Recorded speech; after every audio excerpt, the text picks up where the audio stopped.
پاکستان کا stock exchange جو ہے وہ شوٹ کر گیا ہے. جیسے کسی کا بلڈ پریشر اچانک نمک کھانے سے یا کوئی فاسٹ فوڈ کھانے سے یا گھی کھانے سے شوٹ کر جاتا ہے نا اور بندہ سر پکڑ کے بیٹھ جاتا ہے, ایسے ہی کہا جا رہا ہے جی کہ پاکستان کا اسٹاک ایکسچینج شوٹ کر گیا, اوپر چلا گیا ہے. خیال رکھیے گا اتنا اوپر نہ چلا جائے کہ ہمارے اس برطانیہ اور امریکہ کا جو ہے وہ ریکارڈ نہ توڑ دے. آپ جب ڈار صاحب آئیں گے تو ڈالر نیچے آئے گا, فلاں چیز ہوگی, تو یہ اسی طرح سے کہانیاں قصے ہمیں سنائے جا رہے ہیں, جبکہ ملک جو ہے وہ دیوالیہ ہو چکا ہے, چیزیں غلط ڈائریکشن میں جا چکی ہیں. پھر کراچی کی طرف بڑھوں گا.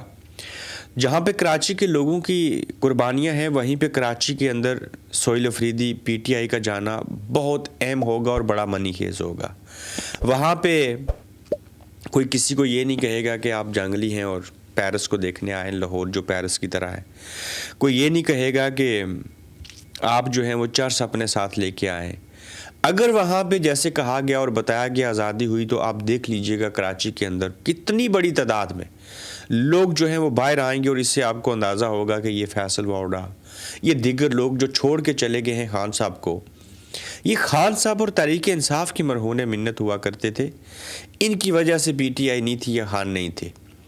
تو یہ کراچی کا دورہ جو ہے یہ مخالفین کی نیندیں حرام کرے گا, لیکن پیپلز پارٹی اتنی خوفزدہ نہیں ہے جتنی نون لیگ اور اسٹیبلشمنٹ خوفزدہ ہے. یہی وجہ ہے کہ ایک طرف رانا ثناء اللہ صاحب کہتے ہیں کہ میں مشورہ دیتا ہوں, میری نصیحت ہے کہ آپس میں ٹوٹیے گا نہیں, یکجا رہیے گا, ورنہ یہ عمران خان جو جیل میں ہے یہ آپ کو کھا جائے گا. دوسری جانب کہتے ہیں کہ مذاکرات ہونے چاہیے اور 5 بڑوں کو ملنا چاہیے.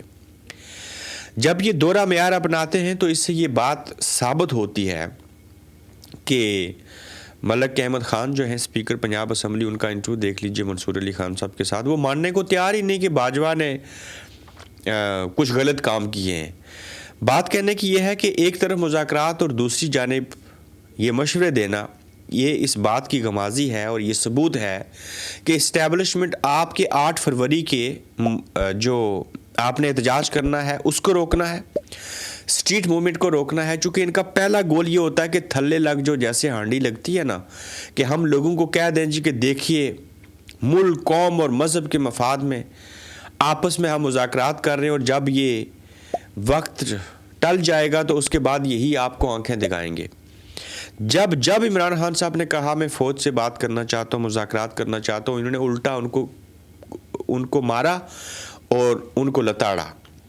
جب بھی پی ٹی آئی نے احتجاج کیا اور یہ باہر آئے لوگ تو ساری چیزیں ہوئی, تو پھر ان کو لالے پڑ گئے کہ وہ دیکھنا باہر کہیں ساجد ماجد واجد دیکھنا کہیں لوگ جمع تو نہیں ہو گئے.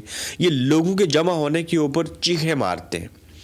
آج ایک کرنل صاحب کی میں تقریر سن رہا تھا, وہ بتا رہے تھے کہ یہ جو سوشل میڈیا ہے نا یہ بڑی گندی چیز ہے, یہ ایسی ننگی اور گندی چیز ہے کہ اس کو دیکھتے ہوئے شرم آتی ہے. یہ جو کچھ سوشل میڈیا کے اوپر دکھایا جا رہا ہے یہ سچ نہیں ہے, یہ لوگ آپ لوگوں کی ذہن سازی کر رہے ہیں. تو جب آپ کہہ رہے تھے کہ دشمن کے بچوں کو پڑھانا ہے اور ہم پروموٹ کر رہے تھے, نغمے گائے گئے, ساری چیزیں ہوئی, ISPR کے پیجز سے لگایا گیا, اور جب دشمن کے بچوں کو پڑھانا تھا اور آپ نے بچے جب پڑھ گئے, پہلے ایکٹنگ کر رہے تھے, زوران نظمانی کی میں بات کر رہا ہوں, تو آپ نے بچوں کے تو آرٹیکل بھی ڈیلیٹ کر دیتے ہو. پھر کرنل صاحب تقریر کرتے ہیں کہ یہ سوشل میڈیا بڑی بری چیز ہے. کیوں؟ یہ آپ کو آئینہ دکھاتا ہے. بھائی جان کوئی بھی چیز اچھی اور بری نہیں ہوتی, اسے اچھا اور برا بنایا جاتا ہے, اور جو لوگ جس نیت کے جس طرح کے ہوتے ہیں انہیں وہ چیز اسی طرح سے دکھائی دیتی ہے. تو کہنے کی بات یہ ہے نشانہ ایک ہی رکھنا ہے, احتجاج کرنا ہے. یہ لوگ آپ کے سگے نہیں ہیں, یہ جال ہے اور یہ چال ہے کہ آپ ان کے سامنے بیٹھ جائیں اور مذاکرات کریں. میں سمجھتا ہوں ایز اے پاکستانی ایک جمہوری سوچ رکھتے ہوئے کہ مذاکرات ہونے چاہیے, مل بیٹھ کے بات کرنی چاہیے. سیاستدان کا کام ہی یہی ہے, راستے بنانا, راستے نئے ہموار کرنا, اور پھر بات کو کسی طرف لے کے جانا, اور صلح اور صلہ رحمی کا ہونا. لیکن یہاں پہ جن کے ساتھ آپ مذاکرات کریں گے, جو چیزیں کریں گے, وہاں پہ نیت ہی خراب ہے. بلکہ نیت خراب ہونا تو دور کی بات, نیت اچھی ہے ہی نہیں ہے شروع سے. تو اس لیے پاکستان تحریک انصاف جو ہے اس کو احتجاج ہی بچا سکتا ہے. بس صورت دیگر کچھ نہیں ہوگا. وہ جیل میں آپ کا بندہ کھڑا ہے, ڈٹا ہوا ہے, وہ اگر ٹھٹا ہوا کھڑا نہ ہوتا تو نہ آج میں آپ سے بات کر رہا ہوتا، نہ آپ ہمیں سن رہے ہوتے، نہ یہ باقی لوگ بیرونی دنیا میں ہوتے، نہ کسی کے گھر میں آگ لگتی، نہ کسی کو کوئی آ کے مارتا۔ وہ ایک ہی شخص ہے جس نے قیام کیا اور باقیوں کو موقع ملا کہ وہ بھی بات کریں۔ اگر وہ ڈیل کر کے جدہ چلے جاتے یا لنڈن آ جاتے تو میں اور آپ یہ باتیں تو نہ کر رہے ہوتے۔ تو لہٰذا ان کی لاج رکھیے، اپنی خاطر رکھیے۔ اور D G S P R صاحب نئی پریس کانفرنس کریں گے، پہلے بھی انہوں نے پریس کانفرنس کی تھی، کیا اکھاڑ لیا تھا، بڑی شرمندگی ہوئی تھی۔ اب پھر پریس کانفرنس کرنے جا رہے ہیں اور D G S P R کی ایک داسو قسم کی پریس کانفرنس آنے والی ہے۔ اچھا، اس میں گلوبل ایشوز اور پاکستان کی داخلی سیاست پر بات ہوگی۔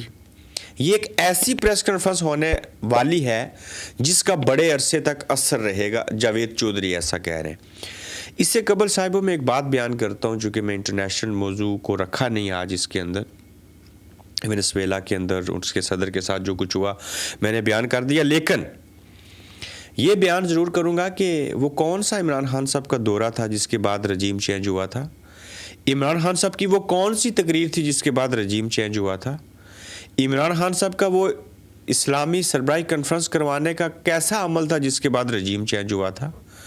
آج اگر چائنا نے آئی ایم ایف کے مقابلے میں ایک ادارہ کھڑا کر دیا جس کا جلد اعلان ہو جائے گا، وہ جو مسلم دنیا کا اتحاد چاہتے تھے، امریکہ کو ٹف ٹائم دینے کے لیے عمران خان پاکستان، ایران، رشیا اور چائنا اور سعودی عربیہ مل کے اس وقت بھی یہی چیزیں کرنا چاہ رہے تھے۔ تو آج کیا ہوا؟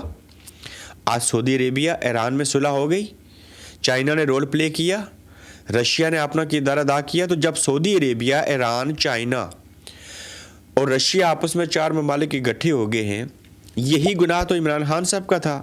لیکن آج پاکستان کہاں کھڑا ہے؟ کیا وہ سعودی عربیہ، ایران، چائنا اور رشیا کے ساتھ کھڑا ہے یا امریکہ کے ساتھ کھڑا ہے؟ یہ جو D G S P R صاحب پریس کانفرنس کریں گے نا، اس میں اللہ کرے کہ یہ ڈائریکشن دے دیں کہ ہم کس کے ساتھ کھڑے ہیں، اس کے بعد امریکہ جانے، یہ جانے، چین جانے، رشیا جانے، ایران جانے، سعودی عربیہ جانے، یہ جانے، اس سے طے ہوگا کہ کس نے جیل میں رہنا ہے، کس نے باہر نکلنا ہے، کون کس کے ساتھ ہے۔ تو دوبارہ سے ایک اور رجیم چینج ہوگا۔ بعض دفعہ رجیم چینج غلط بھی ہوتے ہیں اور بعض دفعہ رجیم چینج صحیح بھی ہو سکتے ہیں۔ میں نہیں کہہ رہا 100% ٹھیک ہوگا۔ تو D G S P R صاحب بقول جاوید چودھری صاحب کی تیاری کر رہے ہیں۔ میں دیکھوں گا کہ وہ کون سے استاد ہیں جو D G S P R صاحب کو تیاری کروا رہے ہیں، کیا کیا کہیں گے اس پریس کانفرنس کے اندر، کس کس کو نشانہ بنائیں گے، کیسے کیسے الفاظ کا استعمال کریں گے۔ مجھے یقین ہے کہ اس بار وہ میک اپ بھی کر کے آئیں گے، تھوڑے سے بہتر دکھائی دیں گے، سمجھ گئے ہوں گے میں کیا رہا ہوں۔ تو یہی میک اپ تھوڑا سا لفاظی میں بھی ہو جائے تو بڑا اچھا ہو جائے گا۔ کیوں اپنی درگت بنانے پھر آ رہے ہیں؟ ہاں، داخلی اور انٹرنیشنل موضوع کے اوپر بات کرنے جا رہے ہیں۔ میں نے آپ کو سینیریو بتا دیا رجیم چینج کا، پہلے بھی اور اب بھی جو کہ بنا ہوا ہے۔ اگر یہ پریس کانفرنس جو ہے جو آنے والی ہے وہ گلوبل ایشوز کے اوپر ہوگی تو اس میں یہ بھی مسئلہ ڈسکس ہوگا کہ آپ کس کے ساتھ کھڑے ہیں، سعودی عربیہ، ایران، چائنا، رشیا کے ساتھ، یا پھر اسرائیل، امریکہ، گریٹ برٹن اور کسی اور کے ساتھ۔ آپ یہ طے کریں گے اس کے اندر۔ آخری چند نکتے ہیں۔ عالیہ حمزہ کا کیسا پیغام؟ پی ٹی آئی کی چیف آرگنائزر پنجاب عالیہ حمزہ نے پنجاب کی تنظیم اور کارکنان کو پیغام دیا ہے کہ پنجاب بھر میں کل سے گلی گلی، نگر نگر، اسٹریٹ موبلائزیشن کی ابتدا۔ آپ یو سی لیول کے عہدیدار ہیں یا تحصیل، ڈسٹرکٹ اور ریجن کے، آپ ایم این اے ہیں یا ایم پی اے ہیں، آپ ٹکٹ ہولڈر ہیں یا ٹکٹ کے امیدوار، یا عام پاکستانی، وہ وزیر اعظم عمران خان کی کال پر باہر نکلنے کا وقت آ چکا ہے۔ یہ پمفلٹ اپنی تصویروں کے ساتھ ہر گھر میں بانٹیں، ہر دکان، سڑک پر، چوک پر بانٹیں، تاکہ لوگ باہر نکلیں اور اسٹریٹ موومنٹ جو ہے اس کے اندر تیزی آئے۔ یہ اسٹریٹ موومنٹ کا آغاز بہت اچھا کیا کر کے۔